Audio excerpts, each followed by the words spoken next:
Amis de la nature, bonjour. Je vais parler aujourd'hui de la greffe de cerisier sur merisier. Donc le merisier, c'est le cerisier sauvage en fait, qui fait comme des petites cerises, mais toutes petites, pour ceux qui connaissent pas. Voilà. Donc là, en fait, ce petit arbre, c'est un arbre que j'ai greffé sur la base d'un merisier.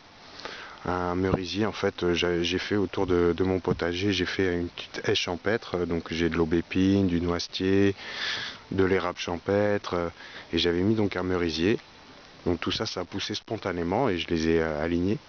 Et quand j'ai planté ce merisier, je me suis dit, ça pourrait être un support de greffe pour les cerisiers. C'est tout à fait compatible. Donc voilà, j'ai laissé ce merisier grandir quelques années.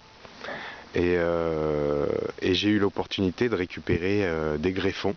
En fait, pour la petite histoire, c'est une amie qui déménageait, qui avait des cerises jaunes extraordinaires, ouais, même mes préférées personnellement. Alors je sais pas exactement quelle variété c'est, du coup c'est un vieil arbre qui avait au moins une bonne cinquantaine d'années. Et donc voilà, je pouvais plus avoir accès à ces cerises, donc je me suis dit tiens, avant qu'elle déménage, je vais récupérer des greffons.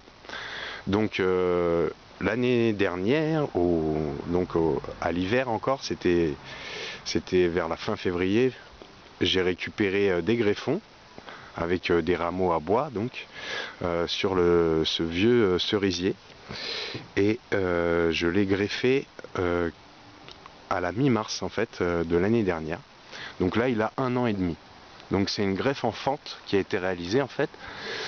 Donc moi je suis pas, c'est mes premières expériences hein, dans la greffe. J'ai fait que quelques arbres, ça n'a pas toujours fonctionné, mais là en l'occurrence ça a fonctionné. Donc c'est une greffe en fente. Alors je vous ai pas fait la démonstration au moment où je l'ai fait parce que comme je viens d'expliquer, je suis pas un pro de la greffe, j'apprends quoi. Et donc bah, ça a fonctionné. Donc c'est une greffe en fente, je vous explique brièvement, mais je vous mettrai de toute façon ensuite le lien qui m'a permis d'apprendre cette greffe quoi. Il y a une petite vidéo sur YouTube qui est très efficace, qui dure pas longtemps, mais on sent que voilà, le gars qui fait ça, il a du métier, il fait ça propre. C'est vraiment très clair et bien filmé, donc je vous mettrai le lien en fin de vidéo ou dans la description de la vidéo. Donc en fait il s'agit de couper donc le merisier, faire une fente au milieu avec un couteau ou un gros cutter et vous faites une fente sur environ 2 cm et vous fixez deux greffons de part et d'autre de la fente, vraiment bien alignés sur le côté. De toute façon tout est décrit dans la vidéo. Et en fait moi il n'y en a qu'un des deux qui a pris. Il y a un rameau qui est mort en fait. Mais bon, l'autre a pris et bon, il s'est bien développé. Vous voyez, l'arbuste là, il a 1 an et demi. Et bon, déjà, il est à 1m80. D'ailleurs, il faudra que je le forme, que je le taille un peu pour qu'il prenne une bonne forme. Comme là, il n'y a que ce côté-là qui est parti, il est un petit peu déséquilibré. Mais je vais l'équilibrer.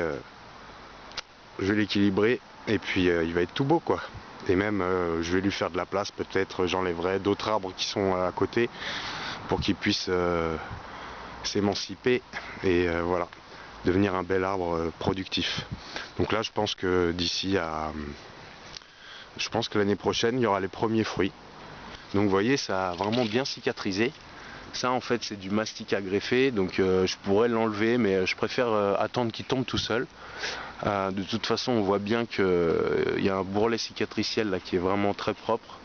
Voilà, donc on est obligé d'utiliser du mastic à greffer hein, parce que faut pas qu'il y ait de porte d'entrée à l'humidité et aux moisissures, et il faut que ça soit vraiment très étanche, très hermétique. Donc voilà, je suis assez content et j'espère que l'année prochaine j'aurai les premiers fruits. Voilà, sinon au niveau de la variété, alors je vous parlais des cerises jaunes, donc parce que c'est vrai qu'on connaît tous les Bigarro Burla, les cerises bien noires, très sucrées, etc. Mais en fait on connaît assez peu les cerises jaunes et franchement c'est vraiment un régal. Personnellement moi ce sont mes préférés. Alors j'ai été voir sur le net, comme je ne sais pas quelle variété c'est exactement. Donc il existe une multitude de variétés, hein, vous doutez bien.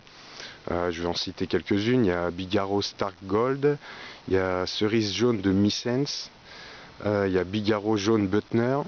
Et celle que je pense que c'est, compte tenu de la description, et vu que moi je les connais ces cerises, j'en ai déjà mangé un paquet, ça serait le cerisier jaune d'Arsigny. Donc c'est un cerisier qui fait une floraison et une récolte tardive. On est sur le mois de juillet quoi, au niveau de la récolte.